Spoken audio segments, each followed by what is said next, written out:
Hallelujah! Ayan, Good Day Light Church. Ayan, pwede po bang tayo po tayo? Pati po sa ating team online. Sino po dito excited na mag-worship kay Lord? Hallelujah! Come on, let's invite the presence of Jesus in this place. God, we want to worship you. We want to adore you, the King of Kings and the Lord of Lords. Hallelujah! Come on, can we sing this song to God? You know that I love you. You know that I want to know you so much more than I have before. These words are from my heart. These words are not made up. I will live for you. I am devoted to you. King of Majesty, I have one desire, just to be with you, my Lord, just to be with you, my Lord. Jesus, you are the Savior of my soul. Hey, hey, hey, hey.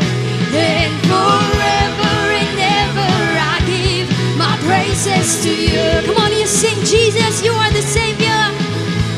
Jesus, you are the Savior of my soul. Hey, hey, hey, hey. And forever and ever I give my praises to you. Hallelujah. Thank you, Jesus, for the privilege to worship you in this place. Come on, church, one more time you declare this song you sing. You know that I love you. You know that I want to know you so much more than I have before. Come on, you sing, these words are from my heart. These words are from my heart. These words are not made up. I will live for you. I am devoted to you. King of Majesty, I have one desire, just to be with you, my Lord, just to be. One more time you sing, King of Majesty, King of Majesty, I have one desire, just to be with you, my Lord, just to be with you, my Lord. Come on, you sing. Jesus, you are the Savior of my soul. Hey, hey, hey, hey. And forever and ever I give my praises to you. Jesus, you are the Savior of my soul. Hey, hey, hey, hey. And forever and ever I give my praises to you. Come on, church, you declare, you sing. Jesus, you are the Savior of my soul. Hey, hey, hey, hey. And forever and ever I give my praises to you. And we declare, Jesus, you are the Savior.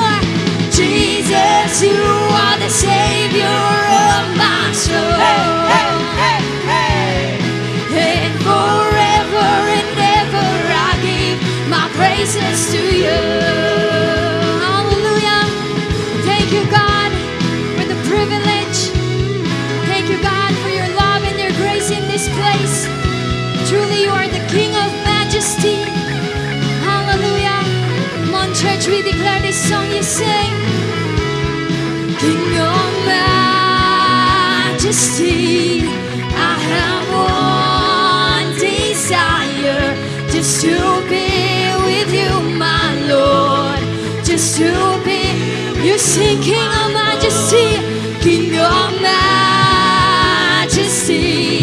I have one desire, just to be with you, my Lord, just to. Come on, for the last time you sing, King of Majesty, I have one desire.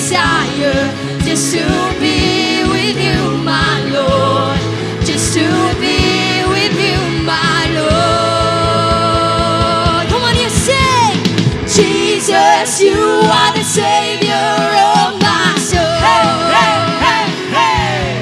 And forever and ever I give my praises to you. Thank you, Jesus, you said. Jesus, you are the Savior of my soul. And forever and ever I give my praises to you. Jesus, you are the Savior. Jesus, you are the Savior of my soul.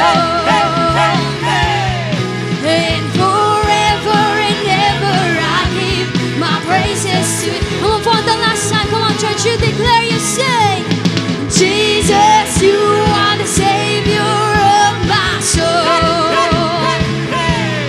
And forever and ever I give my praises to you. Come on, best clap offering for a living God. Hallelujah. Come on. Patuloy tayong magpuri sa Panginoon today. Hallelujah. Let us all together humble down ourselves before His very presence. Come on.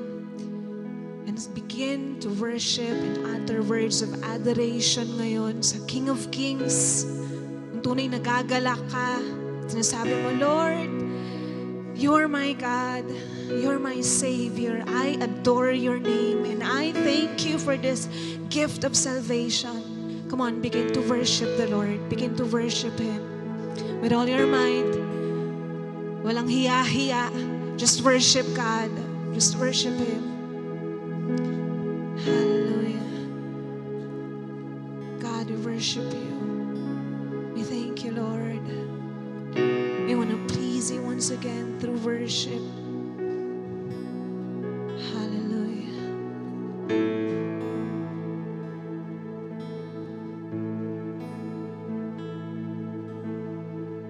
There was a moment when the lights went out, when death had claimed its victory. The King of Love had given up His life. The darkest day in history. There on the cross, there on the cross, they made for sinners. For every curse, His blood atoned. One final breath, and it was finished. But not the end we could have known. For the earth began to shake,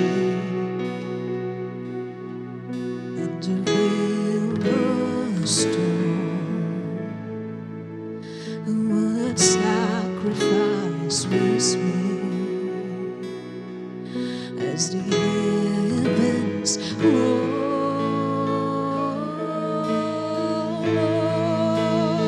Sing, all hail King Jesus. All hail King Jesus. All hail to Lord of heaven and earth. All hail King Jesus. All hail the Savior of the world.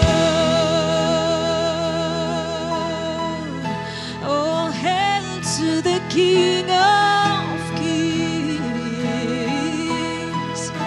There was a moment when the sky lit up. There was a moment when the sky lit up.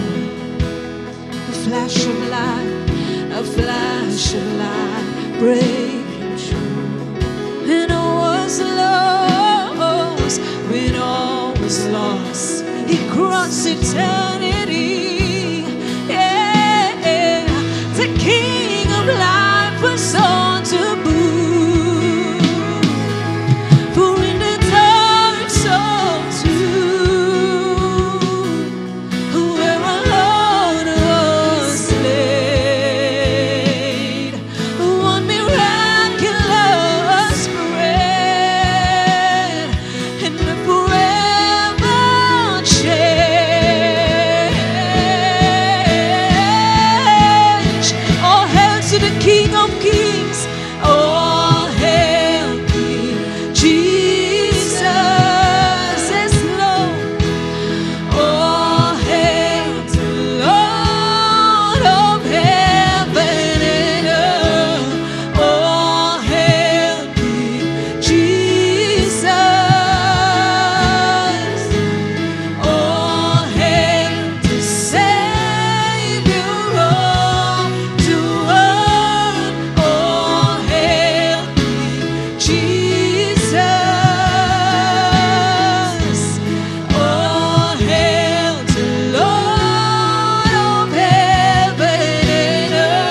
Yes, to the King of Kings. All hail to the Lord. Oh, shout your praises to the King, to the Lord. Oh, hail to the Savior of the world. You roam the world.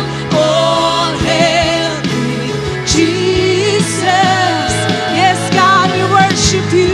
All hail to Lord of heaven and earth. All hail Jesus. All hail to the Savior. Savior of the world.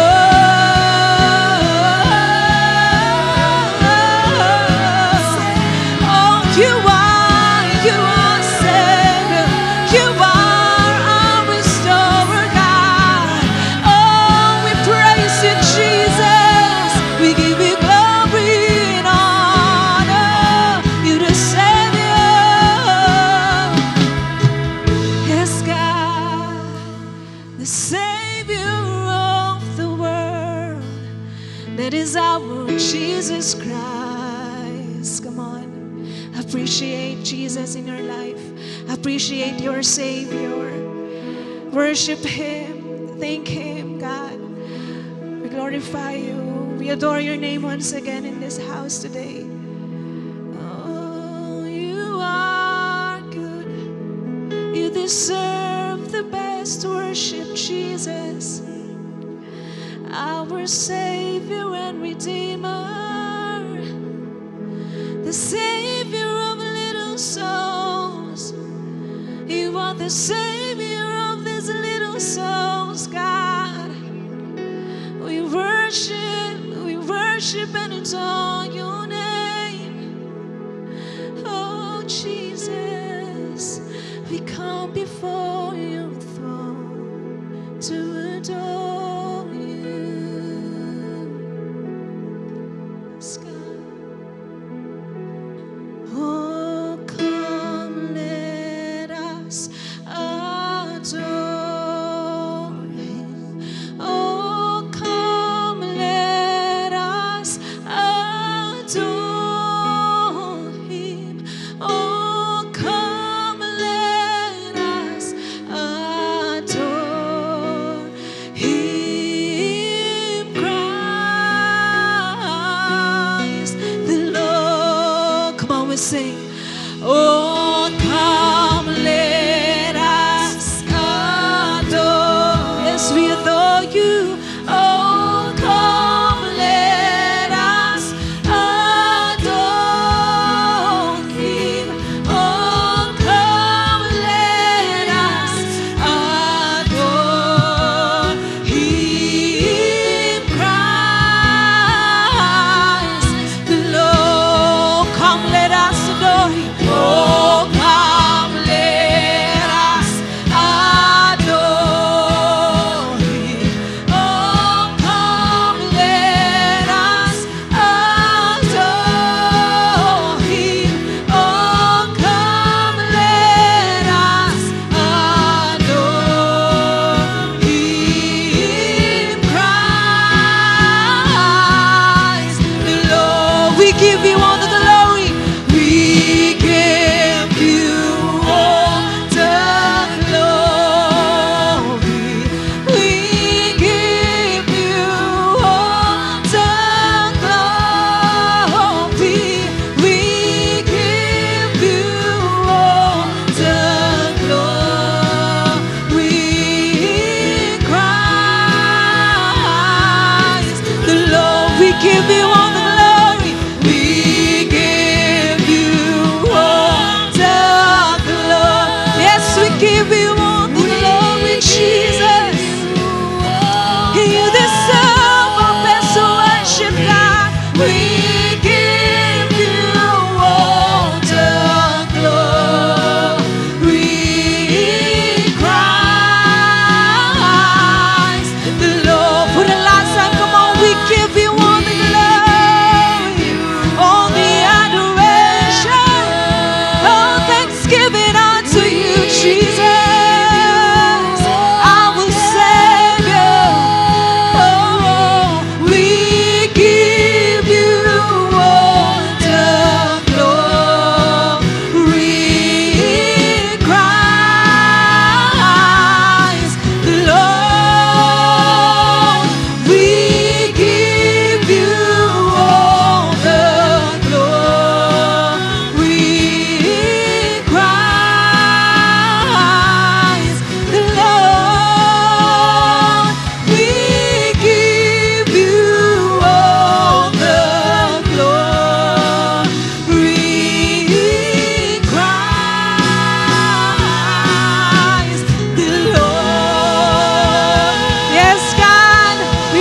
worship you, Panginoon. We thank you for your presence. All the glory and honor to you alone. This is our prayer in Jesus' name. Amen. Amen. Amen! Ayan. So, are you blessed po sa ating worship? Sige po, pwede na po tayong makaupo. Ayan. So, pakisabi po sa katabi mo, it's giving time. Ayan. Malakas pa po. Isa pa po, it's giving time. Amen. So, let's read po from our text, which is from Deuteronomy 15:10. Sabi po dito, give generously to them and do so without a grudging heart. Then because of this, the Lord your God will bless you in all your work and in everything you put your hand to. So as a background po ng ating text, this verse addresses the topic of generosity and compassion towards those in need. Moses delivers a commandment from Yahweh to the Israelites, instructing them to generously and willingly provide for their fellow brothers and sisters who are in need. So Moses provided two results of giving generously and willingly.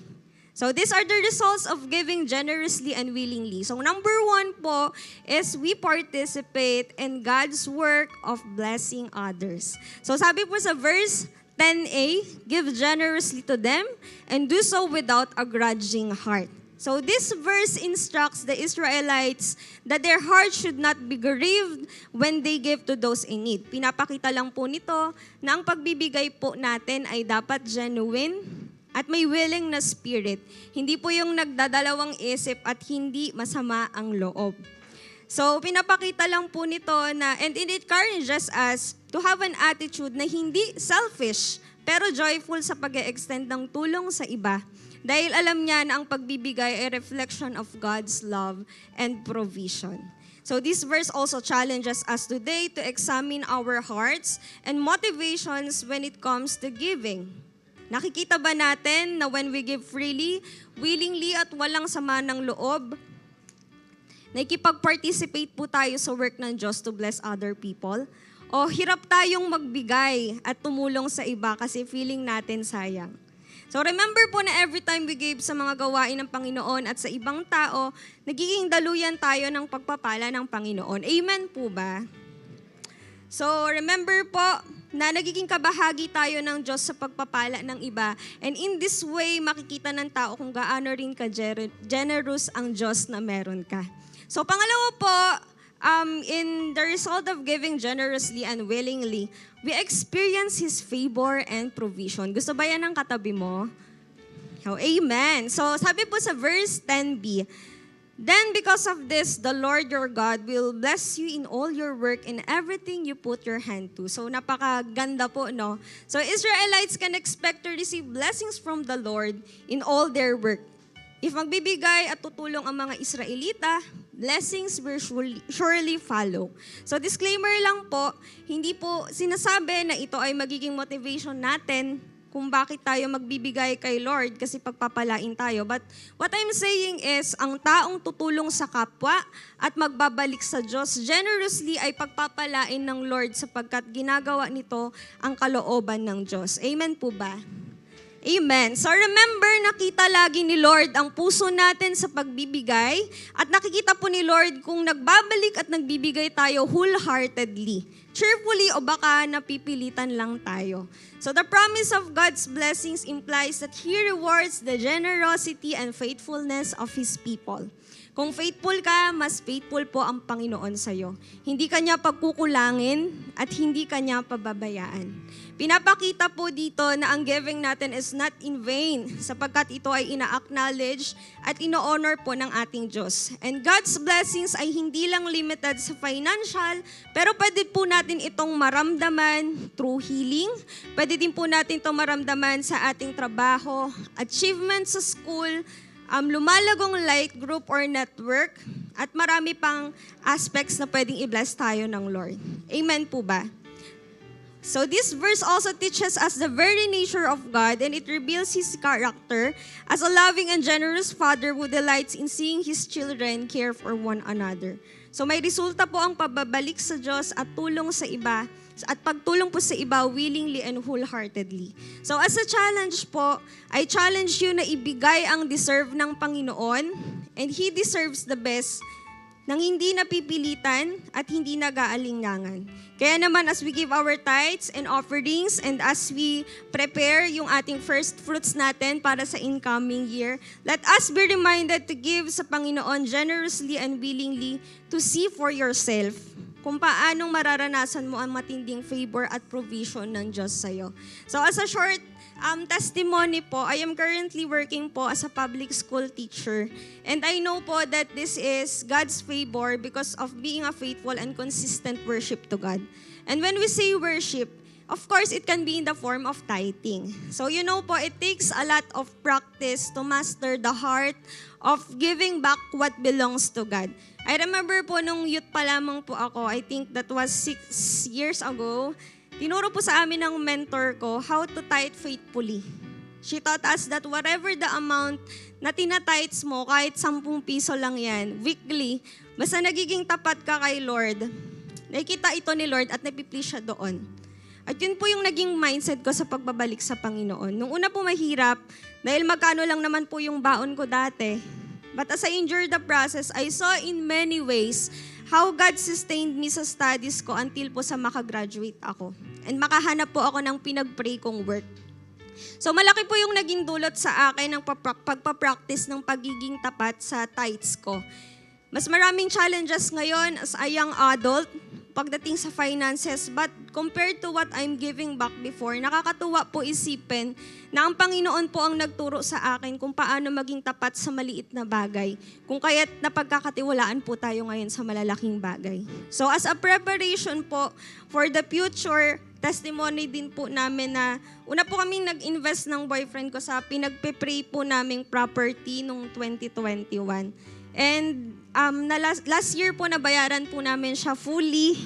And this year lang din po na-process po yung property title. Hinihintay na lang po namin na matransfer po sa pangalan po namin.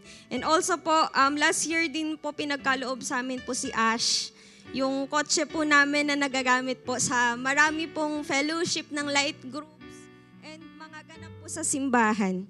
And this year din po, grabe po yung pagpapala sa amin kasi po yung napundar pong business na before ay dati home base lang yung sa boyfriend ko, napunta sa mall. Tapos ngayon po may sarili na pong shop, may sarili ng pwesto. And ayun din po, praise God kasi po nag-offer din po siya ng help sa iba po nating kapatid. Nabibigyan po sila ng mga finances nila, yung mga tumutulong po sa amin. And pinagkaloob din po ni Lord yung another shop pa po within this year din po. And yun po ay glory to God lahat. So sa lahat po ng ito, pinaka-blessing po sa akin ay yung pag-sustain po ng Panginoon sa pamilya ko, sa network ko at sa light group po namin na pinagkatiwala po ng Panginoon. So ilan lamang po ito pero lahat po ay privilege lamang sa lupa dahil sa kabutihan po ng Lord sa aking buhay. Kaya po sa mga youth dyan, malaking bagay po na iti-take natin yung every opportunity to give back para ma-practice po natin ito at aanihin mo ito sa future. And sa iba po, especially to my fellow young adults, naniniwala ako na mahirap man sa atin yung pag-manage ng finances, but in giving back faithfully and wholeheartedly, si Lord po ang bahala sa mga pinapanalangin natin para sa sarili mo, sa pamilya mo, at sa iba pang aspeto. So, sige po, I invite you po to stand up and prepare our tithes and offerings. And let me pray for you. Heavenly Father, we are very blessed, we are very grateful sa pag-sustain mo po sa amin. For the whole year, Lord, hindi ka pa nagkulang. But Lord, nakikita mo po yung mga pangangailangan namin. Lord, ipinapanalangin ko po ang mga taong nandito, willing Panginoon na magbigay ng papuri sa iyo through our tithes and offerings. Ikaw po, Panginoon, ang mag-bless sa mga taong ito. Hindi lang, Panginoon, ang blessing materially, but Lord, in all aspects, especially, Panginoon, sa aming spiritual life, sa emotions namin, Panginoon, physical namin, Panginoon, at sa lahat po, Panginoon, ng aspect. Lord, ibinabalik namin ang glory sa iyo dahil wala po, Panginoon, ang hawak namin sobrang ito, yung laman nito, kung hindi po dahil, Panginoon, sa grace mo at sa pag-sustain mo sa amin. Kaya, Panginoon, ibinibigay po namin ito wholeheartedly sa inyo. Maraming salamat, God. In Jesus' mighty name we pray. Amen and amen. Sige po, pwede na po tayong umupo.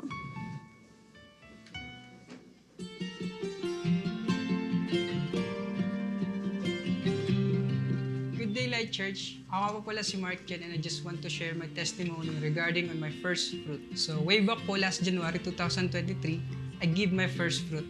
And as a worker po, na madaming needs din, hindi madali. Dahil din sabay sa unang cut-off, we also receive yung bayad po ng paid leaves na di po namin nagamit. So, may bigat talaga siya para sa akin. But I challenge myself and trust Him dahil din sa word niya through Exodus chapter 23 verse 19, which says, when you gather your crops and harvest time, you should bring the first of everything you harvest from the house of the Lord your God. So, kaya naman po, binigay ko ito and claiming na si Lord na yung bahala sa buong taon. After a few months po, isa sa blessing na na-receive ko is yung healing galing kay Lord. Dahil po yung nanay ko is na-hospitalized last March dahil sa sakit niya noon na appendix. And through prayer din po, naging successful ang operation niya. And isa sa pinaka-nakaka-amaze, dahil wala kaming nilabas na pera sa operation na yun. And sa ngayon po, masaya na po namin ulit nakakasama ang nanay namin sa bahay. Na masaya dahil malakas na siya ulit dahil sa healing ng Lord. And last April din po, nakatanggap din ako ng blessing kay Lord na opportunity to work outside the country sa Czech Republic po, na nagbigay tulong sa akin financially and lalo na po sa experience and knowledge regarding sa workplace ko. And even malayo, still napapaligiran pa rin po ako ng mga kapwa believers doon na nakasama ko din sa bansa na yon.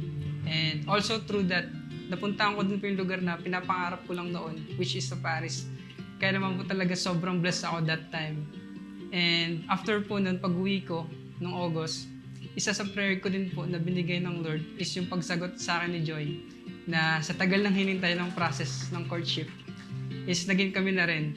And napakasaya dahil nangyari din yun together kasama ang spiritual family namin na nag-witness nung araw na yun. Kasama ko na po siya together with our purpose. Isa din sa prayer ko noon is yung sa workplace ko na mag-win souls. And nakakatuwa dahil it's already happening na po and dumadami na din po yung nasesharean doon about sa restart and sa process sa journey kay Lord. Ngayong December din po is I received a letter of promotion sa work na nakaka-bless dahil sa pahabol ni Lord na blessing and early Christmas gift sa akin. And all that po nangyari sa loob lang ng isang taon and I'm very thankful po dahil nabago yung puso ko when it comes about giving. Kaya naman po I challenge everyone na ibigay po natin lahat ng matatanggap natin sa unang taon at ibalik natin lahat kay Lord. And ikaw, pwede mo ring maranasan yan basta tama at tapat ang puso mo sa pagbibigay at pagbabalik kay Lord.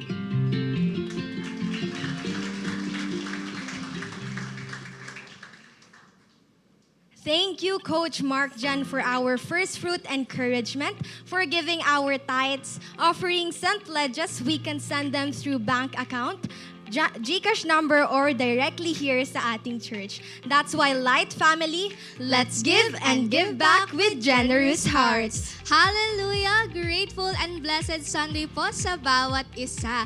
Ayan, masaya po kami na nakikita namin ang inyong mga ngiti ngayong araw. And gusto po natin na sama-sama po nating i-share ang ligaya sa linggong ito. Kaya naman, pwede po ba namin kayong anyayahan na tumayo? Ayan, to show po our gratefulness sa bawat isa, we will be having our Light 60. Ayan po, huwag po natin palampasin ang 60 minuto na ito para iparamdam sa katabi mo at sa bawat isa kung gaano ka ka-grateful sa Kanya. Kaya naman po, pwede po bang sabihin natin sa katabi natin, masaya akong nandito ka.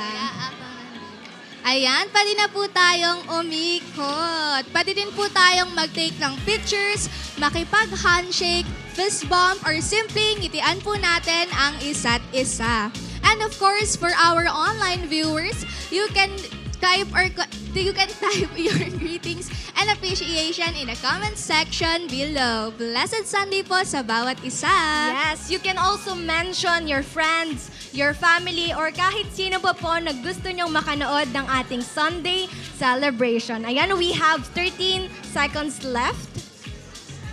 Sige po, sulitin Ayan. natin na mabate ang bawat isa. Ayan, 5 seconds remaining. Ayan. And 60 seconds is now over. Kaya naman po pwede na po tayong umupo. Alam ko pong excited na po ang bawat isa sa ating topic for today. Amen po ba?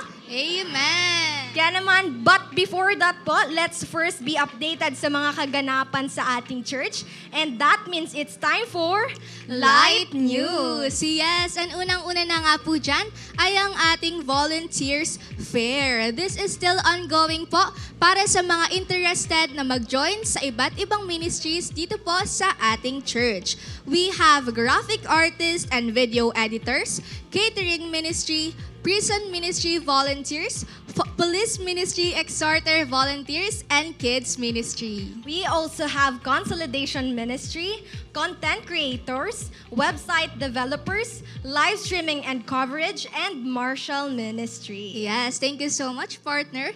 And if you have a passion po in any of these ministries and would like to contribute your time and talents, kindly approach po our service directors right after this celebration. For 8 a.m. service director, we have Coach Ian Aguilar. For 10:30 a.m. naman po, we have Coach Jeremy Clavo. Ayan po, you can approach her after po ng ating celebration mamaya.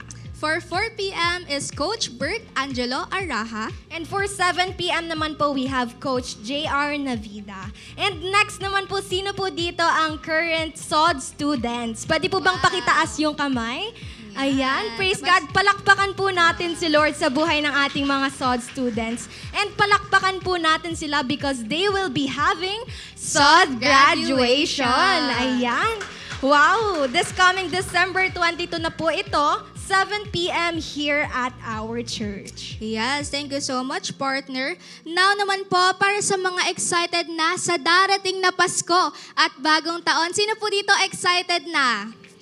Amen. We would like to remind you po that we will be having a change of time slots only on 3rd and 4th Sunday of this month. Yes, our original time slots will be moved to 8 a.m., 10:30 a.m. and 2 p.m. only. Ayan po, tatlo lang po muna ang ating time slots for December 24 and December 31. Ayan. And last announcement po, reminder lang po na our restart is still available. Kaya po kung gusto niyo pong mag-avail, you can avail in the ushering table right after our celebration. And that's all for our light news. For more details, questions, and information, you can contact your network leader or your mentor. This time, Light Family, of course, masaya po nating babatiin ang ating first-timers and new friends online and on-site. So for our first-timer online viewers, if this is your first time worshiping with us online and you want to be part of our growing family, welcome na welcome po kayo. Kaya you can type the word connect sa ating comment section and right after this ay may magme-message po sa inyo. Ayan, now naman po for our first-time visitors on-site, meron po ba tayo ditong first-timers? Po, pwede po bang pakitaas yung kamay? Saglit Wow. lang. Ayan. Praise God! Masaya po kami na nandito po kayo with us today and we would like to extend our warm welcome to you. Kaya naman po, reminder lang po na right after ng ating celebration, meron po sa inyong kakausap na consolidation team and magstay lang po kayo for a minute. Again, to all our new friends and first-time online, mapa-online or team on-site ka man, welcome to Light Family. Ayan, now I know po na very familiar na po kayo sa gagawin natin. Kaya naman, ilabas na po natin ang ating mga devices. Ayan, check mo naman yung katabi mo if nalabas nga na.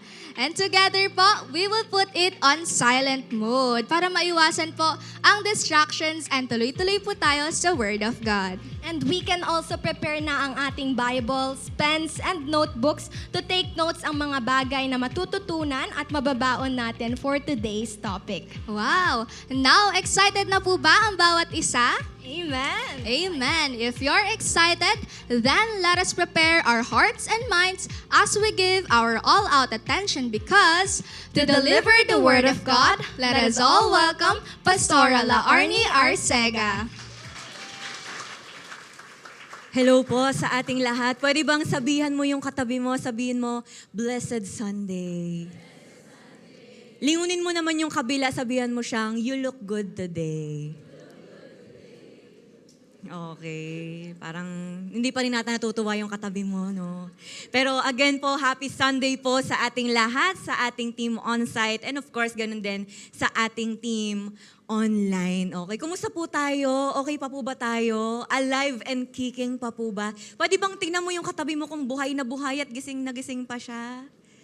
Okay, parang ayaw ka na niyang pansinin ngayon. Pero sino po sa atin dito ay blessed siya sa mga ginagawa po ni Lord sa buhay po niya. Amen. Palakpakan naman po natin ulit ang Panginoon. Wow. Alam niyo po, excited po ako sa mga pag-uusapan po natin sa araw po na to. No? Pero, syempre, bago po tayo mag-i-start sa ating, sa word po ng Panginoon ngayon, maganda medyo may konting flashback lang po tayo or throwback tayo ng konti kasi alam ko po, aminado or talagang aware tayo sa mga nagiging trending ngayon lately. 'Di ba? Familiar po ba kayo sa phrase na chapter closed? No, may mga umiiyak dahil yan yung bungad ng isang sikat na artista, ano, chapter closed. Pwede bang sabihin po natin chapter closed? Alam niyo po, pag sinabing chapter closed, it's about a thing or story na concluded na. Or closing a chapter is a way of saying, I'm done with that. It's time to move forward. Sabi mo sa katabi mo, let's move forward. Sa Tagalog, tapos na. So personally po, naranasan nyo na po ba yan? Nasabi na ba yan sa inyo? Or kayo ba mismo, sinabi nyo na yan sa iba? Huwag mo nang lingunin yung katabi mo kung siya yun, no? Okay? Pero baka minsan nasabi mo na or may nagsabi sa'yo, chapter closed. Hindi na tayo pwedeng maging magkaibigan. Oh, di ba? O kaya, chapter closed, hindi na kita ulit pagkakatiwalaan. Sinira mo ang tiwala ko. Ganon ka pa. O kaya, chapter closed, hindi na kita ulit papahiraman ng gamit kasi di ka naman marunong magsoli. Yung mga magkakamag-anak dito parang nagkakaroon na ng iringan eh. Di ba? O kaya, chapter closed kasi hindi na kita ulit papautangin kasi di ka naman marunong magbayad. Ay, parang mas marami nakaka-relate doon, no? Pero syempre, ito na nga, chapter closed, o baka mamaya nasabi na to sa'yo, chapter closed, hindi na natin to pwede ituloy kasi nahuli na ako ng mentor ko. Shout out sa mga may katabi dyan na mentor niya, okay? Or ito na nga, yung pinaka nag-trending talaga sa lahat at nagpa-broken-hearted sa lahat ay yung natapos na ang relasyon, hindi ng katabi mo, pero yung relasyon ng Katniel. Tara, uwi na tayo. Ganyan naman pala eh. Parang may mga umiiyak pa. Parang kanina sa worship, yan yung iniiyak mo kay Lord eh. Diba? Mga ganon. Kaya sabi mo sa katabi mo, tapos na. Ayaw niya sabihin, hindi siya makamove on dyan. Okay? Alam niyo ba, ang hirap kapag chapter close na? Amen? Ay, hindi siya mahirap. Ang hirap po kapag chapter close na. Amen po ba? Kasi nga, hindi ka na pwedeng humirit pa. Hindi ka na pwedeng umulit pa kasi nga, tapos na. Alam po ninyo, buti na lang talaga kay Lord, hindi pa chapter closed. Amen. Dahil si Lord hindi pa tapos sa pag-aayos at pagre-restore sa buhay natin. Amen. Palakpakan naman po natin si Lord. Sabi nung katabi mo, naitawid pa yun ni Pastora. Okay? So actually, mayroon din pong stories sa Bible na akala ng lahat tapos na. Pero hindi pagdating kay Lord. Amen? Kaya sabi mo sa katabi mo, exciting to. That is why po para po sa part 2 ng ating December series entitled Messiah. Let's open po our Bibles to Micah chapter 5 verse 2. Tatayo po tayong lahat as we give honor po sa word po ni Lord. Basahin po natin ng sabay-sabay in English and babasahin ko po sa Tagalog. Ready, go. But as for you, Bethlehem Ephrathah, too little to be among the clans of Judah. From you one will come forth for me to be ruler in Israel. His times of coming forth are from long ago, from the days of eternity. Sa MBB tag, ang sabi po diyan, sinabi ni Yahweh, ngunit ikaw, Bethlehem Ephrata, bagamat pinakamaliit ka sa mga angkan ng Juda, ay magmumula sa iyong angkan ng isang mamumuno sa Israel. Ang kanyang pinagmulan ay buhat pa noong unang panahon pa. Let's close our eyes and let's pray. God, we thank you for this day that you've given us. We continue to honor you sa buhay namin. We continue to welcome you in this place. Sa kung nasa ang lugar man kami, Panginoon, katagpuin po ninyo kami, Lord God. Excited kami, Lord, kasi alam namin, marami kami mga bagong matututunan, mai-enlighten kami, mai-empower kami. Have your way in us, Lord. I pray na wala pong room sa pride, walang room for callousness of heart. Pero anuman, Panginoon, ang maririnig at matututunan namin, ay dalangin ko na maging receptive ang puso ng bawat isa, O Diyos. Baka possible na makaranas kami ng corrections, ng mga rebukes. Pero God, excited kami na makatanggap nito. Kasi alam namin na inaayos nyo kami is for our own good at para mas lalo kaming maging Christ-like, Panginoon. Kaya excited kami, Lord, sa gagawin mo ngayon pa lang. Salamat na sa victory, sa breakthrough. Excited kami, Panginoon, na patuloy kang mag-glorify sa aming mga buhay. Gamitin nyo lamang po ko, Lord, bilang inyong tagapagsalita. Salamat, God. We love you. We praise your name sa pangalan ni Jesus. Amen and amen. Sige po, makakaupo po tayong lahat.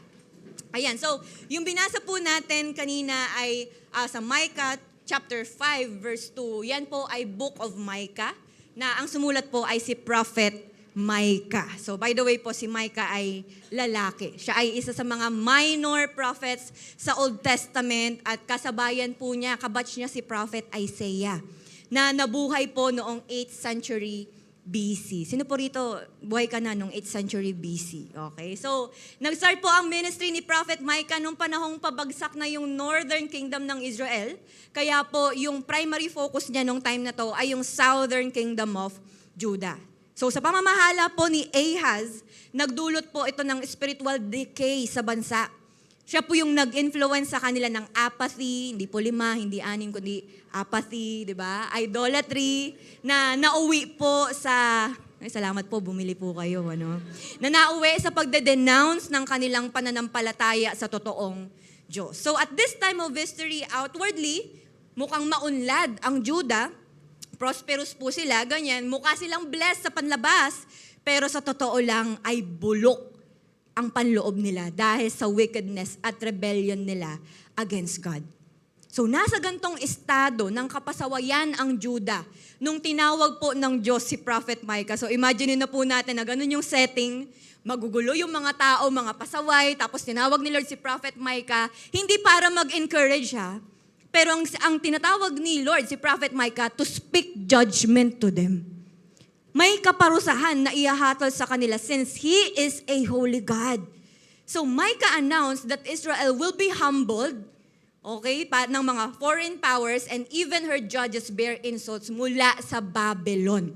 Kaya po lumalabas na dahil po sa mga rulership ng mga tao ng kanilang disobedience sa Diyos, nasira ang mundo. Pero, makinig po maigi, since our God is a faithful God at may unchanging covenant siya sa kanilang forefathers, hindi po nag-i-end ang lahat sa judgment ng Diyos. Kaya nga ang passage na binasa po natin, nag-start sa salitang but. Sabihin nga po natin but. Ang sarap po makarinig ng but or pero. Diba? Ibig sabihin, matinding opposite po yung statement sa simula, tapos may but, and then may statement na maganda ang kinahinatnan. Okay? So, ang salitang but, it marks a change ng discourse or ng course or direction sa thought ng sumulat. So, malinaw na hindi patapos ang Diyos sa kanila. Sabi mo sa katabi mo, hindi patapos si Lord. Tanungin niyo po ako, bakit? Because God is going to establish a kingdom at siya ay mag-i-install ng ruler or a king na magre-reign in righteousness. And of course, that is Jesus the Messiah. Amen? Parang di po kayo masaya sa sinabi ko. Again, that is Jesus the Messiah. Amen. Palakpakan naman po natin si Lord. Sabi nung katabi mo, Jesus the Messiah. Okay? Dahil through Jesus, the Messiah, magkakaroon ng restoration ng rulership sa mundo. Kaya po ang title po natin sa araw na to ay The Message of Restoration. Palakpakan naman po natin ulit si Lord. That is our title, The Message of Restoration. So, in our passage, si Prophet Micah, pinredict niya na kung saan ang origin or yung pagmumulan ng great ruler na si Jesus Christ. So dito po iikot yung pag-uusapan natin. Aaralin natin today kung ano ba yung dalawang magkasalungat pero kamanghamanghang katotohanan na pinagmulan ng great ruler na si Jesus the Messiah. Excited po ba tayo? Amen. So pag-usapan natin the two contradicting yet amazing facts about the ruler's origin. So number 1, the ruler was from Bethlehem, a least significant place. Sabihin nga po natin Bethlehem. Sabi sa verse, but as for you, Bethlehem Ephrathah, too little to be among the clans of Judah. Sa Tagalog, ngunit ikaw, Bethlehem Ephrathah, bagamat pinakamaliit ka sa mga angkan ng Judah. So speaking of Bethlehem, alam niyo po ba ito ay located 6 miles south ng Jerusalem sa hill country ng Judea. So yan po yung mapa natin, makikita natin malapit-lapit sa Jerusalem. And sa Old Testament, ang unang naging katawagan po kasi sa Bethlehem ay Ephrath, nang ibig sabihin ay fruitful or abundant. Sa ibang versions naman, ang Bethlehem Ephrathah tinatawag talaga na too little among the clans of Judah. In other words po, sila ay little pagdating sa size and little pagdating sa significance. Sa madaling sabi, ito yung lugar na tingin nila, hindi naman ganun kahalaga. Okay, so parang picture natin yung isang lugar na, alam mo yung kapag binanggit yung barangay ninyo, hindi sila natutuwa. Ay, taga dun ka? Okay. Diba? O kaya sa isang bansa, taga ganito, babanggitin yung lugar, tapos para sa kanila, hindi naman siya ganun ka-importante. Ganun ang estado ng Bethlehem nung time na yon. And according sa Bible scholars, ang population lang nila ay umaabot ng 2,000 to 3,000 people lang. Napakakonti. Unlike sa Jerusalem, nung panahon ni Jesus, ay nasa estimation po ng 8,000 na population. So yung mga taga-Bethlehem, they were considered as weak, despised, lowly, or least. Pero makinig po maigi. Alam nyo ba, magkagayon man, ang Bethlehem ay mayroong napaka-interesting na history. Di ba gusto natin yan, may mga inuungkat tayong mga nakaraan. Di ba? May history. Alam niyo po, kung aaralin natin, may tatanungin tayo para sa iyo, ano ang Bethlehem? Para po kay Rachel, sorrowful para sa kanya ang alalahanin ang lugar na yon. Si Rachel po, hindi po yan yung kapitbahay ninyo, pero si Rachel, siya po yung asawa ni Jacob. Noong mga panahong nag-journey sila papuntang Bethlehem, doon siya nag-travel. Doon siya nag-labor sa kanyang anak na si Benjamin. Kaya bago pa sila makapunta sa Benjamin, ay namatay na po si Rachel. And then, 900 years later, grabe na-calculate, ano? After 900 years, after nung panahon ni Rachel, eto naman, kung may tatanungin tayo para sa'yo, ano ang Bethlehem para sa kanya? It's about love. Kasi sa Bethlehem, may isang Moabite na naglakbay sa Bethlehem na ang pangalan ay Naomi. And then, kasama ni Naomi ang kanyang daughter-in-law na si Ruth na widow na.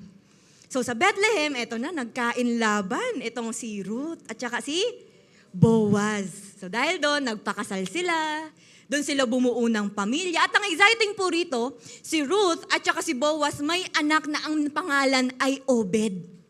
Okay? At si Obed lang naman, may anak siya na ang pangalan ay Jesse. At si Jesse, may anak na ang pangalan ay David. Grabe, no, naichismis na natin yung angkan nila. Diba? And David was born there. That's why ang Bethlehem po tinatawag ding City of David. Amen? At mula po sa lipi ni David, the great descendant Jesus was born. Amen? Palakpakan naman po uliin natin si Lord. Nakaka-amaze, ano po? So lumalabas na the people of Israel were being told by Micah na ang greatest king nila ay isisilang sa isang small and seemingly insignificant na lugar. That is why po, Jesus Christ came from a humble setting. Sabihin po natin, humble. Hindi po siya nagmula sa mga greatest places sa mundo.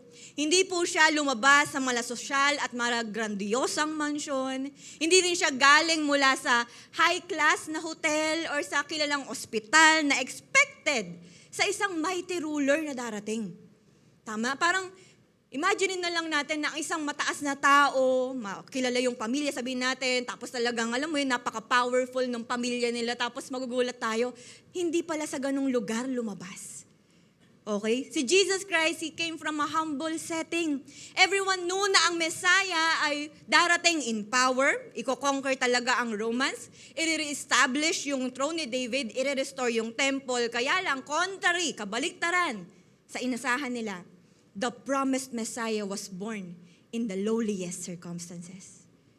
So among these little ones sa Bethlehem, ito ay place na little significance, pero a great ruler was born. So who would have thought na ang isa palang, sabihin natin, na most insignificant place would bring forth the most significant person ng buhay natin. Amen? Sabi mo sa katabi mo, isn't it amazing? Amen? Palakpakan naman po natin si Lord. Hallelujah. So now, ano po ang point natin dito? Lumalabas po na God chose Bethlehem so that no one can boast.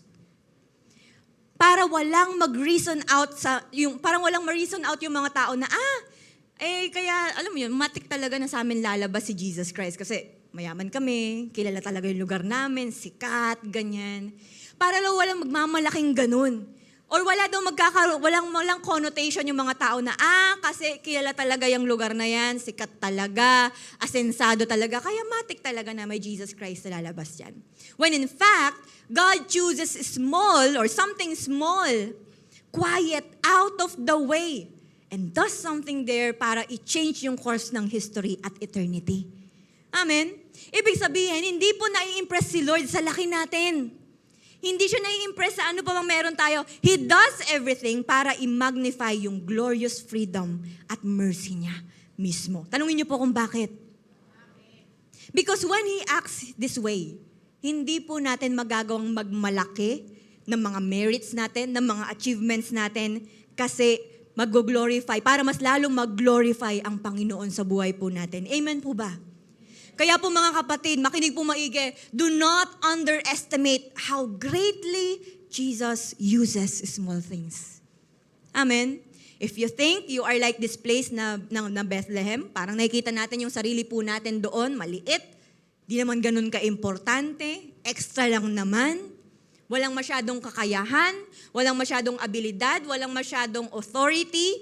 If you think tayo po ay sobrang liit, kaya na-overwhelm po tayo sa lahat-lahat. O kaya iniisip natin kung ano man yung meron tayo, alam mo yun, parang masyadong maliit. Maliit na lugar, maliit na resources, maliit na community, okay? O kaya maliit na ministry, maliit na capacity or ano pa man. Listen to this po.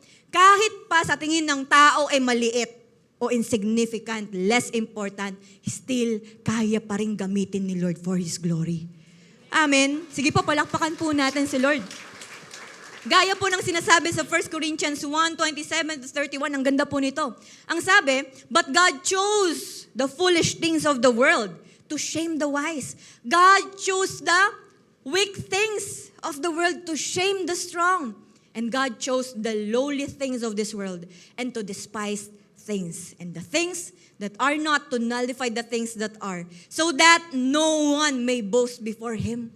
Para raw walang magmalaki kay Lord. It is because of Him that you are in Christ Jesus was become for us wisdom from God. That is our righteousness, holiness, at redemption. Therefore, as it's written, let the one who boast in the Lord. Ang kaya lang nating maipagmamalaki, si Lord lang talaga. Kaya sabi mo sa katabi mo, kapatid, huwag mong mamaliitin ang sarili mo. Amen. Palakpakan naman po natin si Lord. Hallelujah. So yun po yung number 1. Pangalawa, another contradicting yet amazing fact about the ruler's origin. Pangalawa, the ruler was from eternity.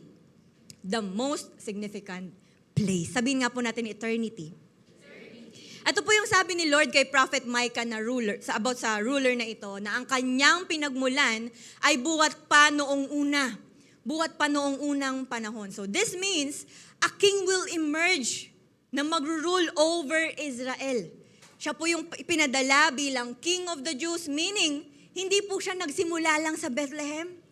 Yung sinabi sa verse na he's going forth or coming forth, ibig sabihin mula pa po yan sa foundation ng mundo. Kaya nga ang sabi sa verse, from you, one will come forth for me to be ruler in Israel. His times of coming forth are from long ago, from the days of eternity. So ang salitang eternity po, mula siya sa Hebrew word na olam. Ibig sabihin, everlasting. Ibig sabihin, forever and ever. Sabi mo sa katabi mo, forever. At alam nyo ba, ito na. In fulfillment sa prophecy po na ito, 700 years after, grabe nun, tagal. Minsan naiinip na yung katabi mo, isang buwan pa lang, isang taon. Pero ito, 700 years after, di ba nag-prophesy si Micah about po rito. After 700 years, nabalitaan ito ni King Herod. Itong prophecy na to. Kasi nga, siya yung kasalukuyang ruler nung panahon na yon. Nabalikan niya to nung time na pinuntahan siya mismo ng mga Magi para hanapin yung Messiah at sasambahin nga raw nila. Etong Messiah na King of the Jews. So kaya nagtanong to si Herod. Sabi niya, ano bang ano? Ano bang meron? Ganyan-ganyan. Sabi sa prophet, parang dito inulit or kinote ng mga chief priests and teachers of the law yung Micah chapter 5 verse 2 na lumabas sa New Testament, sa Matthew chapter 2 verses 5 to 6. Ang sabi doon, in Bethlehem in Judea, they replied, for this is what the prophet has written. Inulit nila. But you, Bethlehem, in the land of Judah, are by no means least among the rulers of Judah. For out of you will come a ruler who will shepherd my people, Israel. So dahil nalaman to ni Herod, nabalitaan niya, parang may mindset siya na, alam mo yun, mapapalitan siya sa pwesto. Nagkaroon siya ng takot na may papalit sa kanya na susunod na hari. So ang ginawa niya, nag-utos siya na ipapatay ang lahat ng mga batang lalaki sa Bethlehem mula 2 years old pababa. Grabe, no? Parang sinong hari ang makakagawa nun? Nagawa yun ni King Herod.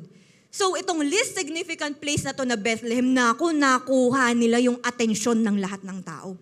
Di man siya pansinin, hindi man importante, pero nung na-brought up uli yung prophecy na to, nakuha niya yung atensyon ng lahat. Yung atensyon ng galit at insecurity ni King Herod at yung matinding pain at sorrow ng mga namatayan ng anak. Mga naging painful waiting of the sons of Israel para sa Mesayang pinangako. So nangyari nga rin yung prophecy sa Jeremiah 31:15. Ang sabi doon ni Prophet Jeremiah, this is what the Lord says. A voice is heard in Ramah, mourning and great weeping. Rachel, weeping for her children and refusing to be comforted because they are no more. Yan yung point sa prophecy na kaya raw hindi sila magawang i-comfort kasi wala na silang anak. Kaya po mga kapatid, ganito yung naging response ni King Herod nung nabalitaan niya yung about sa great ruler na to. It's a threat para sa kanya. Ganito nasisira ng kasalanan ng paghahari sa isang bansa, damaged throne at wickedness ang nag-i-influence sa bansa. Actually po, dahil sa kasalanan, bukod po kay King Herod, marami pang worse, marami pang mga wicked rulers yung nagdaan at nag-rule sa Israel at saka sa Judah. Check po natin, may mga ilan po tayong mga examples pagdating po rito. Simulan po natin kay Jehoram, King of Judah. Okay? Si King Jehoram po, siya ay anak at successor ni King Jehoshaphat. Wala na sigurong kailangan to kasi Jehoshaphat na. Di ba? Talagang wala tong takot sa relasyon kay Lord. Unlike sa tatay niya, si Jehoshaphat may takot kay Lord pero hindi niya yun nakuha sa tatay niya. So napaka-barbaric, napaka-cruel ng mga ginawa niya since meron siyang power bilang isang hari. Alam niyo po ba ang pinaggagawa niya? Pinagpapatay niya ang lahat ng mga kapatid niya. Kasama doon yung mga several leaders in his kingdom. 2 Chronicles 21:4-5.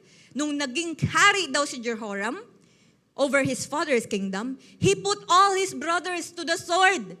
Kasama daw yung mga officials ng Israel. So si Jehoram, 32 years old, nung siya'y naging hari at namuno daw siya sa loob ng 8 years. Grabe na 8 taon. Mahaba na panahon yun na may maluluklok na isang wicked na ruler. Liban pa po doon, may mas matindi pa sa kanya. Si Ahab, king of Israel. Okay? Si Ahab po, anak siya ni King Omri. At etong si Ahab ay mayroong asawa na ang pangalan ay Queen Jezebel. Okay? Si Queen Jezebel po ay wala pong relasyon kay Lord kasi ang follower po siya ni Baal. Eto na, dahil nga asawa, meron siyang boses, meron siyang power para magpa-approve sa mister niyang si Ahab. So dinala nila ang Israel sa idolatry at itong si Queen Jezebel may power din para mag-commit ng kasamaan sa Israel. Si Queen Jezebel ang nagplanong pumatay kay Naboth at sa mga prophets ng Diyos. 1 Kings 18:4, while Jezebel was killing off the Lord's prophets, ito na, sa kasalukuyang, pinagpapapatay nila yung mga prophets, si Obadiah, kasama daw yung mga 100 prophets, ay tinago o nagtago sa 2 caves, 50 in each. Grabe, no? Talagang eksakto, dapat tig 50. And had supplied them with food and water. So ito yung mga panahon na takot yung mga prophets ng Diyos kasi nga pinagpapapatay nila Queen Jezebel. Lahat ng ito, under sa approval ni King Ahab. Sabi mo sa katabi mo, ang sama, no? Actually, may susunod pa po, mas matindi. Check natin si Manasseh. Si Manasseh na King of Judah. So siya po ay anak at successor ni King Hezekiah. At ito po ang matindi rito, namuno siya sa loob ng 45 years. Tagal, no? Parang tayo, di ba? Parang sa ganyan, hindi natin ma-imagine, 45 years, parang sa buong lifetime, siya yung mamumuno. Siya yung pinakamatagal na naghari among sa mga hari ng Israel at saka ng Judah. So, nag-relapse po sa idolatry ang Judah since nung naluklok siya. At liban pa doon, he murdered innocent people. Or many innocent people sa Jerusalem. 2 Kings 21:16, moreover, Manasseh also shed so much innocent blood that he filled Jerusalem from end to end. Ang matindi rito, mga inosenteng tao talagang pinagpapapatay. Besides the sin that he had caused Judah to commit, so that they did evil in the eyes of the Lord. 45 years. Can you imagine kung gaano katinding delubyo, kung gaano katinding pagpapahirap ang naranasan ng mga tao dahil sa kanila. Actually po, bukod pa sa kanila, marami pang mga nagdaang hari, mga worse, mga wicked rulers na nagdulot ng matinding paglayo ng mga tao sa relasyon nila sa Diyos. Nakaranas ng mga kamatayan, ng chaos, at lahat ng ito dahil sa kasalanang nag-i-influence sa kanila. Kaya kung i-check po natin yung kondisyon ng Judah at Israel, hopeless na. Tama? Mukha ng chapter close kasi nga ang gulo. Kasi nga ang tinding pagkasira ng mundo. But, makinig kong maigi, here comes the prophecies about the coming of the Messiah. The great ruler. The great ruler na mula pa sa eternity, nag-exist na before Bethlehem, nag-exist na before Abraham, nag-exist na before the creation of the world, and that is Jesus the Messiah. Amen. Palakpakan naman po natin si Lord. Sabi mo sa katabi mo, buti na lang may Jesus. Si Jesus po mismo, siya yung El-Olam or yung everlasting God. Siya yung great ruler na walang kasalanan, walang bahid ng kasalanan, walang bahid ng wickedness. Wow! Siya yung great ruler, the righteous one na nag-restore ng throne at yung tunay na hari na nagbaba ng kingdom of God sa mundo. Mark 1:15 ang sabi, the time is fulfilled and the kingdom of God is at hand. Repent and believe in the gospel. So now, anong klaseng great ruler si Jesus, the Messiah? Sabi sa Daniel 7:14, He was given authority, glory, and sovereign power. And all nations and peoples of every language worship Him. His dominion is an everlasting dominion that will not pass away. Hindi raw lilipas. At yung kingdom niya is the one na hindi raw masisira or madidestroy. Kasi yung sa katabi mo, napaka-powerful ni Lord. Amen? Napaka-powerful, napaka-sovereign at everlasting. That is why makinig po maigi, ladies and gentlemen. Ito yung point ng prophecy ni Prophet Micah. Ganito katindi yung Panginoong Yesus na magiging great ruler ng Israel. Amen? Natutuwa pa po ba kayo sa pinag-uusapan po natin? Ang pinag-uusapan natin, great ruler, hindi po wicked ruler. Amen po ba? Amen. Malayong-malayo po ito sa mga nagdaang rulers ng Israel sa maraming taong lumipas.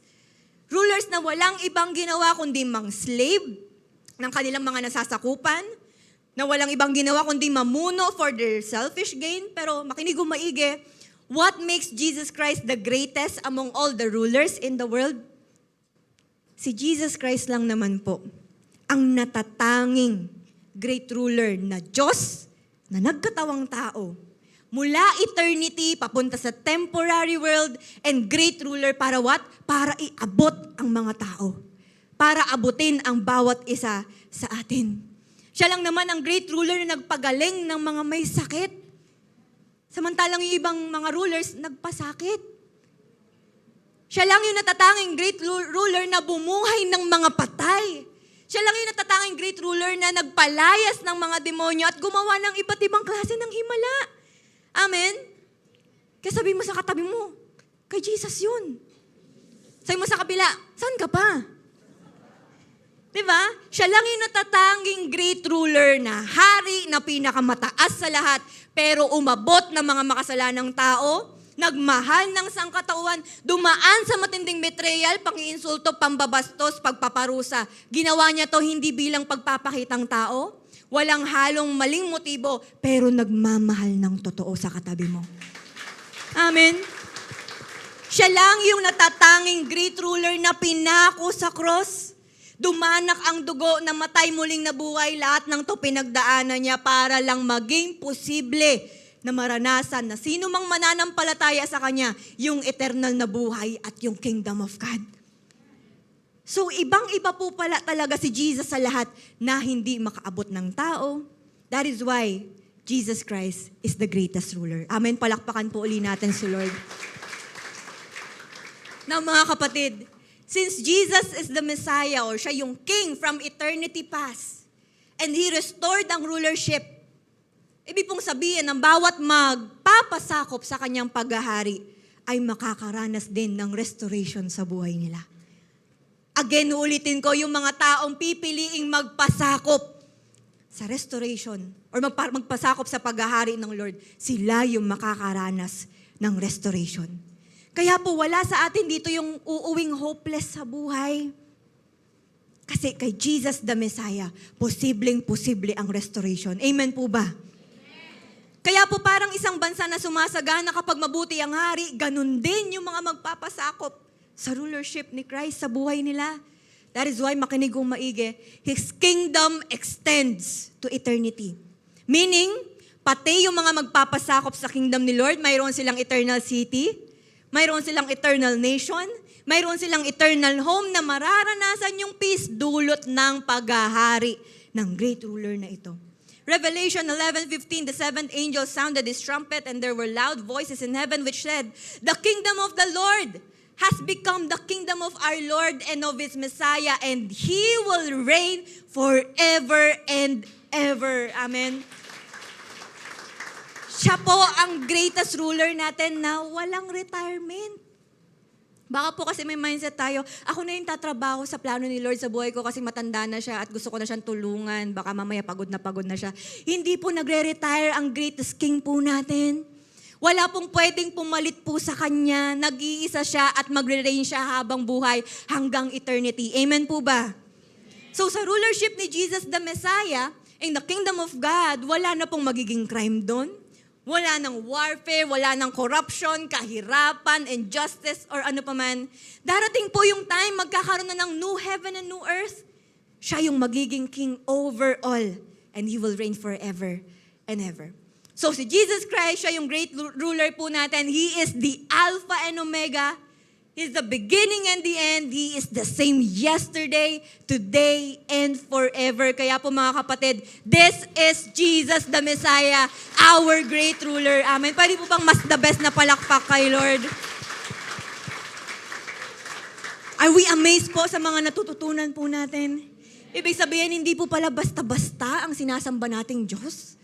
Hindi pala basta-basta itong king na nakikilala natin ngayon. Okay, kaya nga po to conclude, ano uli yung mga contradicting yet amazing facts about the ruler's origin. Una, the ruler was from Bethlehem, a least significant place. Pangalawa, the ruler was from eternity, the most significant place. Kaya po hindi po pwedeng, after knowing ang lahat ng ito, hindi pwedeng puro na lang tayo information. Hindi pwedeng puro na lang tayo enlightenment. Kailangan may gagawin po tayo. Isang bagay lang na babaunin po natin today. Worship Jesus Christ, our King. Worship Jesus Christ, our King. Sa paanong paraan po natin to gagawin? Check natin kung ano bang ginawa ng mga magi at ng mga shepherds the moment na nakita nila or nabalitaan nila yung pagsilang at pagdating ng Panginoong Yesus sa mundo. Matthew 2:11, ang sabi dyan, on coming to the house, nakita raw nila yung anak at yung nanay na si Mary, and then they bowed down and worship Him. They bowed down and worshiped Jesus. Then they opened their treasures and presented Him with gifts of gold, frankincense, and myrrh. So, ibig pong sabihin, ang mga magi, they bowed down and worshiped Jesus. And take note po, ang mga magi na to, hindi po to mga simpleng tao. Matataas na tao ang mga taong ito. Okay? Pero binigay nila yung klase ng pagsamba kay Jesus na King of Kings. Kahit pa sila ay mga ino-honor, mga nirerespeto, kahit pa may tataas ang mga posisyon nila, nagawa pa rin nilang magpakumbaba sa harap ng Panginoong Yesus. Amen? That is why the point is this. Let Jesus, the Messiah, be greater than our greatness. If you think na you are at the peak of your success, kung i-check mo yung sarili mo, okay ka na, kampante ka na, mataas ka na, ang dami mo nang na-achieve, ang dami mo nang mataas na yung posisyon mo, ganyan, or ano pa man, ginagalang ka, nirerespeto ka, ino-honor ka, or ikaw mismo yung tao na mataas yung tingin sa sarili.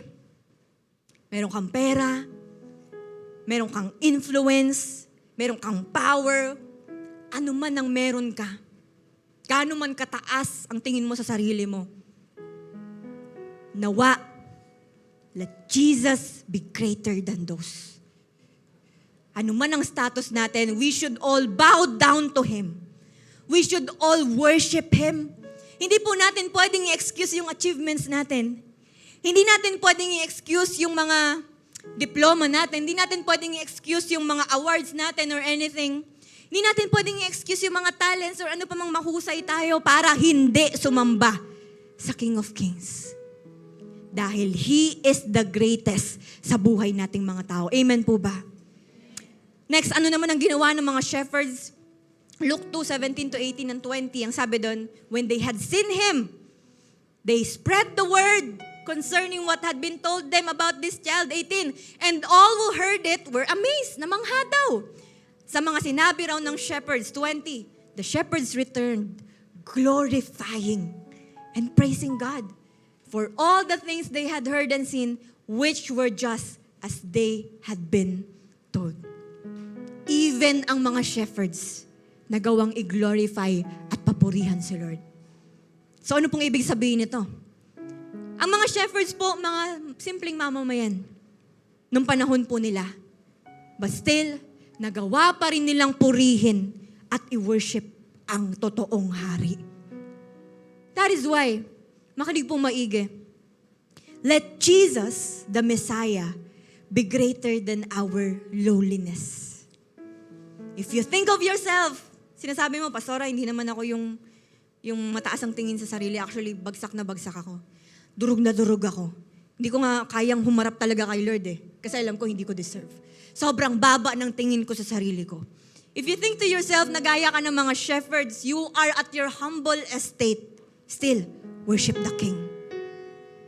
Or nasa pinaka-down ka na estado ng buhay mo dahil sa dami ng problema mo, dahil sa mga pinagdadaanan mo sa family, gulong-gulo ka na sa buhay mo mismo, still we are to bow down before the King.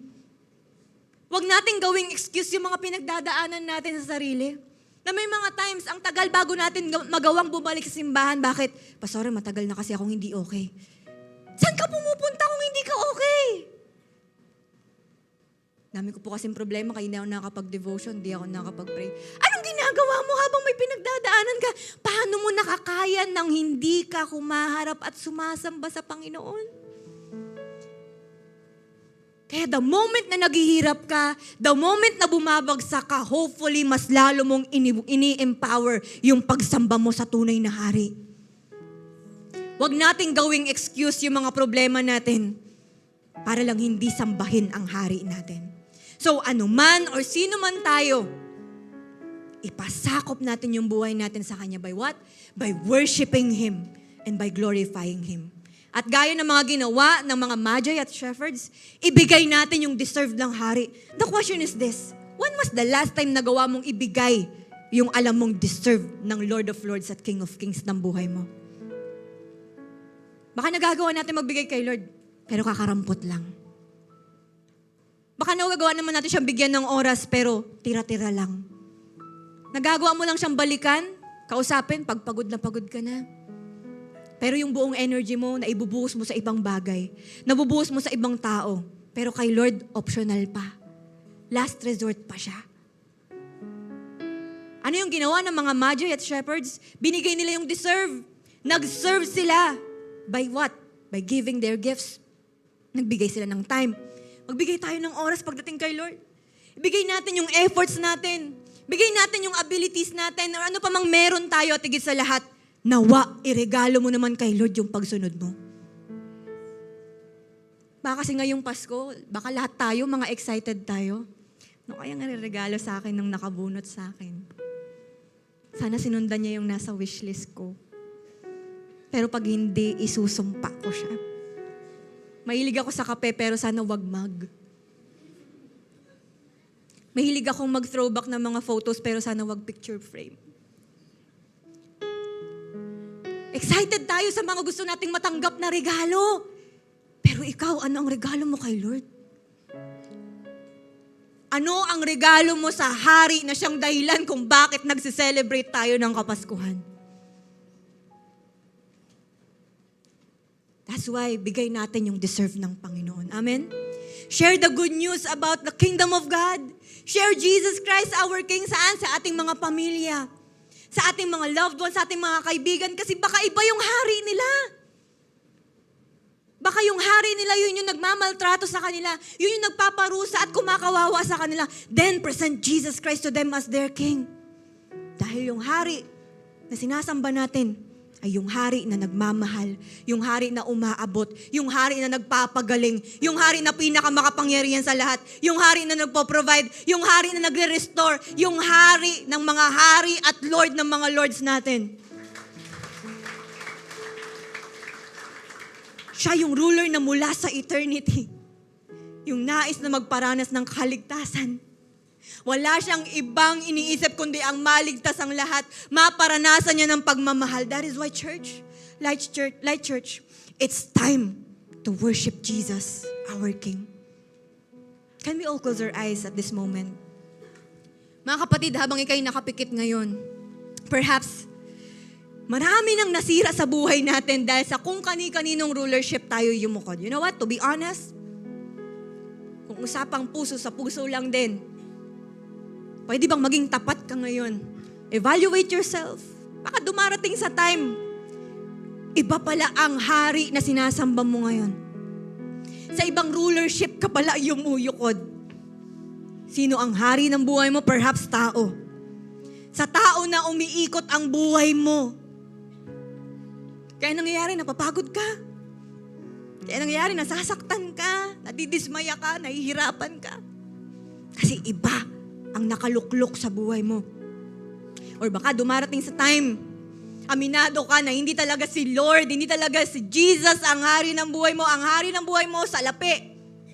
Wala ka nang ibang ginawa kundi magtrabaho, puro pera. Nakadepende yung emotions mo, yung feelings mo sa kung ano yung natatanggap mo na blessings mula kay Lord. Baka yan na yung hari ng buhay mo, kapatid. Aminado ka na baka ang hari ng buhay mo ay kamunduhan o kasalanan or worse, baka si Satanas talaga. Ang pinakamatindi, baka pala ang hari na nakaluklok sa buhay natin, sarili. Ang laging nasusunod, kagustuhan mo. Ang laging nasusunod, katigasan ng ulo mo. Ang laging nasusunod, maling prinsipyo mo. Ang laging nasusunod, yung mga alam mo na kahit alam mong ayaw ni Lord, pero dahil gusto mo, ipipilit mo. Kasi mahal na mahal mo ang sarili mo. Kasi wala kang ibang Diyos, wala kang ibang hari, kundi ang sarili mo. That is why, the way we govern our lives, yan yung nagiging cause ng pagkasira sa atin ng sin at ang maling prinsipyo na sinasapamuhay natin. That is why, kapatid, habang ikaw'y nakapikit ngayon, today, ipapa-restore natin ang governance ng buhay natin sa dapat na hari ng buhay natin. That is why, kinakausap ko rito yung mga kapatid ko na if this is your first time, let me share you this verse that says in John 3:3, Jesus answered, truly, truly, I say unto you, unless the one is born again, he cannot see the kingdom of God. Kaya kapatid, if you want to see the kingdom of God, kung nais mo na magpa-under sa rulership ni Christ at pagod ka na magpa-under sa iba pang mga naghahari sa buhay mo at gusto mong sabihin na, Lord, kayo yung maging hari, kayo na yung maging Diyos ko, na tayo mismo bababa na tayo sa rulership ng sarili nating buhay. Mananalangin tayo, tatanggapin natin siya bilang ating Panginoon at tagapagligtas. Hallelujah, Lord. Patawarin niyo po kami sa mga naging kasalanan po namin. Patawarin niyo po kami dahil iba ang mga naghari sa buhay namin. Panginoon, naniniwala kami na kayo ang Diyos na nagkatawang tao at patuloy na dumaan sa matinding pagpaparusa. Pinako sa krus, namatay, nilibing, nabuhay muli para lang makaranas kami ng kaligtasan. Para lang maranasan din namin ang eternity kasama kayo at ang kingdom of God.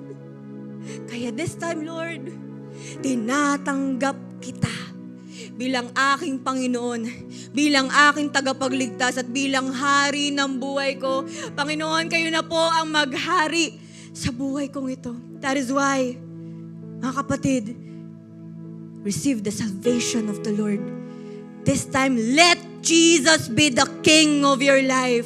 Siya yung gawin mong ruler ng buhay mo. Enthrone Him right now sa buhay mo. Sa mga oras na ito, kapatid, habang ikaw'y nakapikit, mayroon kang ipapababa, meron kang i-dethrone sa buhay mo na alam mo naman hindi dapat naghahari sa buhay mo. Come on. It's time to decide. It's time for you to commit. It's time to you na i-dethrone yung mga dapat i-dethrone. May mga bagay sa atin kailangan mong isuko. Yung mga bagay na alam mong doon na umiikot yung buhay mo.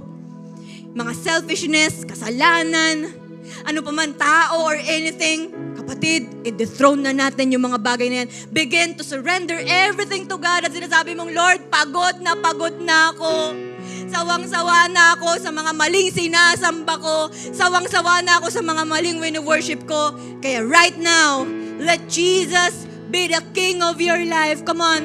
Pwede bang kausapin mo ngayon ang Panginoon and continue committing yourself to Him right now? Let Jesus be the King of your life. Hallelujah. Come on. Let Him reign in your life. All hail King Jesus. Jesus. Shout out His name. Lord, right now, we invite your presence. We welcome you, our King of Kings and Lord of Lords. Hallelujah. Come on. Come on, get ready. We are inviting the presence of our King right now. Oh, all hail.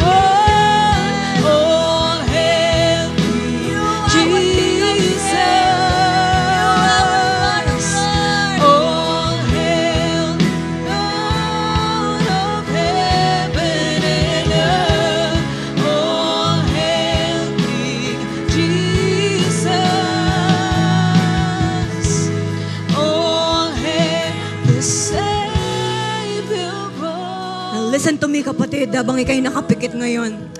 I want us to understand this thing. That Jesus Christ is the final King over the earth. Again, Jesus Christ is the final King over the earth. And as we come, and as we invite the presence of our King right now, ang tanong, kumusta ang magiging response mo sa pagharap ngayon sa Hari ng mga Hari at Lord ng mga Lords? Ano ang gagawin mo? Ano ang magiging response mo after mong magpakumbaba ngayon sa King of Kings and Lord of Lords? Kapatid, ano man ang status mo, whether you think of yourself na great, whether you think of yourself na low, na sa mababang estado ng buhay mo, regardless sa status mo ngayon, haharapin mo ang hari ng buhay mo. We will worship Jesus Christ as our King. That is why, get ready. As a count of 3, hindi ko alam kung ano yung gagawin mo. Hindi ka na magiging conscious sa itsura mo. Come on. As a count of 3, if you want to bow down before God, if you want to raise up your hands, wala ka na magiging pakialam sa paligid mo. Ang concern mo, ang gagawin ko, ibibigay ko ang pagsamba na deserve ng Hari ng mga Hari, Lord ng mga Lords. Ibibigay ko ang pagsambang deserve niya. At the count of 3, get ready. 3. Come on. The presence of our King is here. 2. Come on. Get ready. 3, 2, 1. Come on. Worship Him. Come on. Ano ang ipapakita mo ngayon? Yes. Worship the King of Kings. He deserves it. We continue to invite your presence, Lord. Jesus Christ is the final King over the earth. Come on. May maibubuga ka pa. There's more. We cry out to you, holy. We are singing, Basag sa harapan ng Hari. Kahit nasa pinakamababa ka, worship God right now. He is your King. He is your Lord. He is our Messiah. confess that He is Lord. Lift up your shout. Let us join with all of heaven, singing, Come on, there's more. There's more. We are Bigay mo yung best na pagsamba mo. Hallelujah. as we cry out to you, holy. We are singing, holy.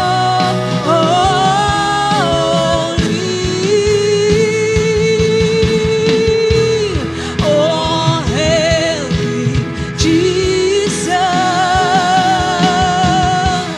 Oh, hail to Lord of heaven and earth. Oh, hail King Jesus. Oh, hail the Savior of the world. Oh, hail King Jesus. Oh, hail to Lord of heaven and earth. Oh, hail King Jesus. Oh, hail Savior of the world.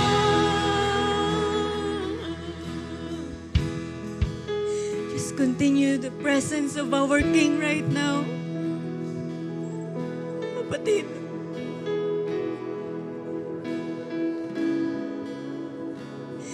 Just enjoy the presence of your King. Just continue to worship Him right now. Ang nasa harapan mo ngayon, siya yung pinakamataas sa lahat. Higit pa siya sa greatest person dito sa mundo. Higit pa siya sa pinakamayaman, pinakamataas na tao dito sa mundong to. You are worshiping the King of Kings. Hindi siya simpleng tao, kapatid. Wala siya sa eternity. He's an eternal God. Nasa harapan mo ngayon. Liban siya yung hari ng buhay mo. Siya rin yung greatest healer mo. Ang kinakatagpo natin ngayon, ang sinasamba natin, is the greatest provider. Siya yung pinakamakapangyarihan sa lahat. Siya yung may kakayaang magbigay ng victory sa'yo. Siya yung may kakayahang ipanalo ang mga laban na kinakaharap mo. Yung nasa harapan natin ngayon, He's our greatest Father. He is our Savior. Kung wala ang hari na to sa buhay natin, I wanna tell you, kapatid, hindi ko ma-imagine kung saan tayo pupulutin. Kung wala si Jesus Christ sa buhay natin, hindi ko alam kung ano na yung kinakahinatnan ng buhay natin ngayon. We were all lost.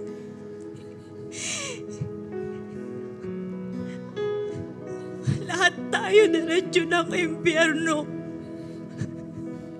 Kung wala ang pagmamahal ng hari na to sa buhay natin. Kaya kapatid, if there is still someone in this place na hanggang ngayon, meron ka pa rin tinitirang reservation sa puso mo at hanggang ngayon, wala kang mabigay kahit katiting na pagsamba sa Panginoon, I wanna tell you, walang-wala tayong maipagmamalaki sa hari na to. We are just living by His grace and by His mercy. Sa totoo lang, hindi naman tayo kailangan ng Diyos. But still, because of His love, nilikha niya tayo.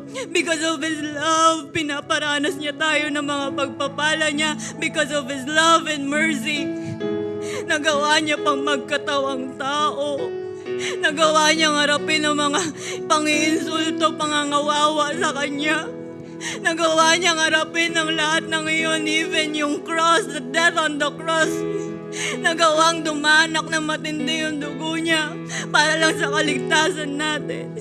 Nabuhay siyang muli just for us to experience the eternity with Him. Kaya sino tayo para magmatigas sa harap ng King of Kings and Lord of Lords?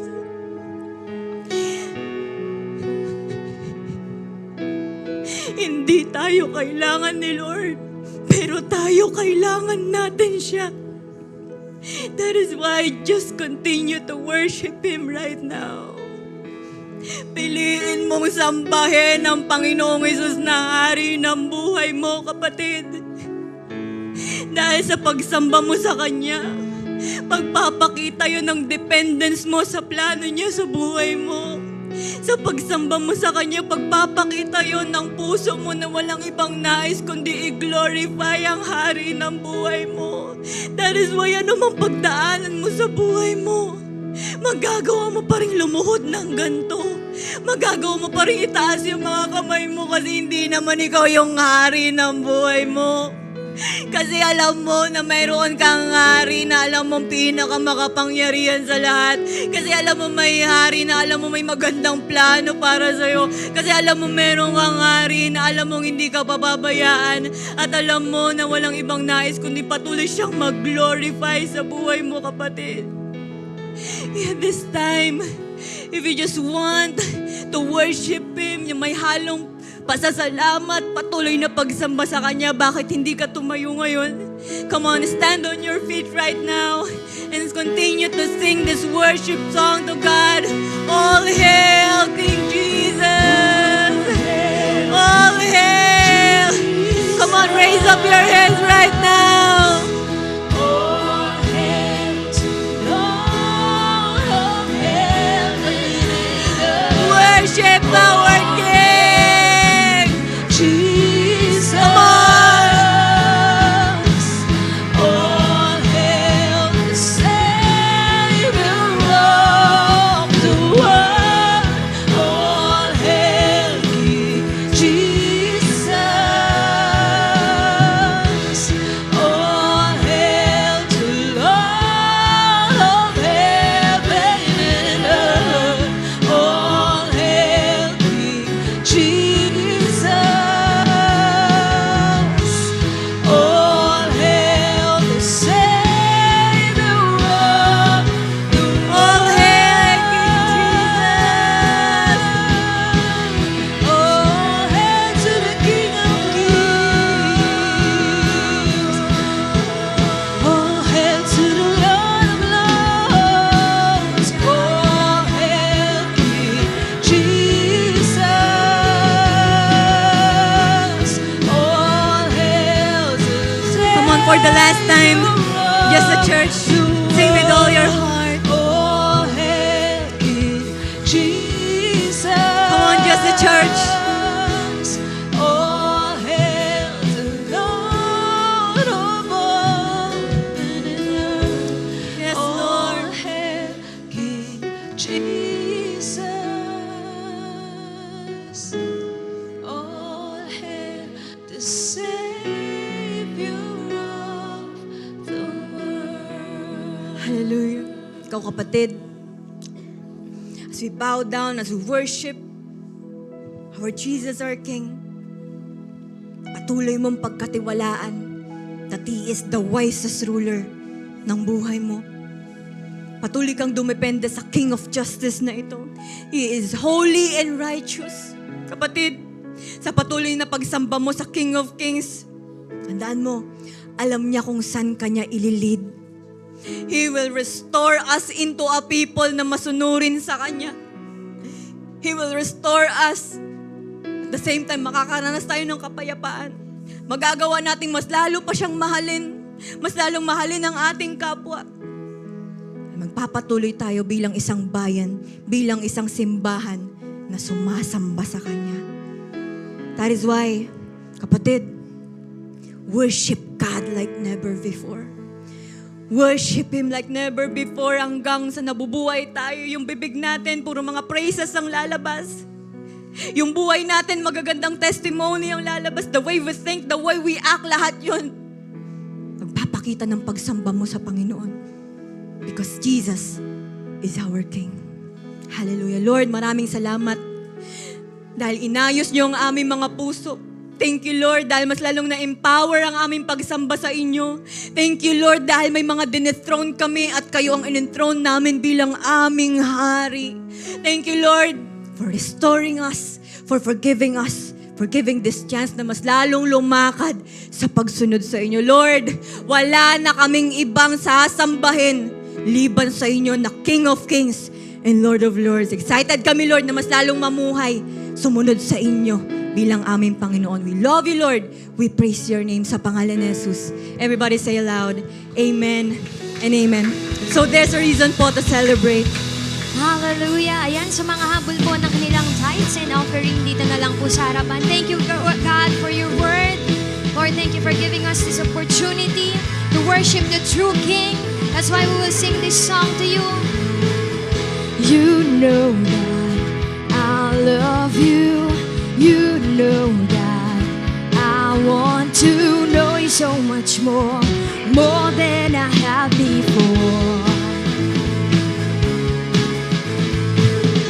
These words are from my heart. These words are not made up. I will live for you. I am devoted to you, King of Majesty.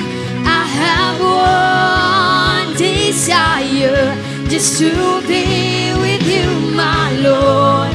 Just to be with you, my Lord. Everybody sing, Jesus, you are the Savior of my soul. And forever and ever I give my praises to you. Come on, church, as you declare your sing. Jesus, you are the Savior of my soul. And forever and ever I give my praises to you. Before the last time you sing it to the Lord. Jesus, you are the Savior of my soul. And forever and ever I give my praises to you. Hallelujah. Pwede po bang best clap offering sa Panginoon? Amen. Sino po rito sobra kang pinagpala ngayon ng Panginoon? Amen. Taas po natin ang ating mga kamay. Pasalamatan po natin si Lord. Hallelujah, God. We thank you for your love. We thank you for your grace, for your mercy. We thank you, Lord, dahil patuloy namin kayong na-encounter sa aming mga buhay. Salamat sa buhay ng mga anak mo pong ito na nag-invest ng time just for them na mapagministeryohan. Thank you, Lord, for your grace, for your forgiveness, for your restoration, Lord. Salamat, God, for healing us. Salamat, Panginoon, sa iyong presensya. Dalangin ko na patuloy niyo silang pagpalain, ingatan, proteksyonan sila at ang kanilang family at dalangin ko rin na patuloy silang maging pagpapala sa buhay pa ng ibang tao. Now receive the blessing of the Lord. The Lord bless you. The Lord keep you. Make His face shine upon you and be gracious to you. The Lord turn His face towards you and give you peace. In the name of the Father, the Son, and the Holy Spirit. And everybody say aloud, Amen and Amen. God bless us po. Ingat po tayong lahat. Happy Sunday.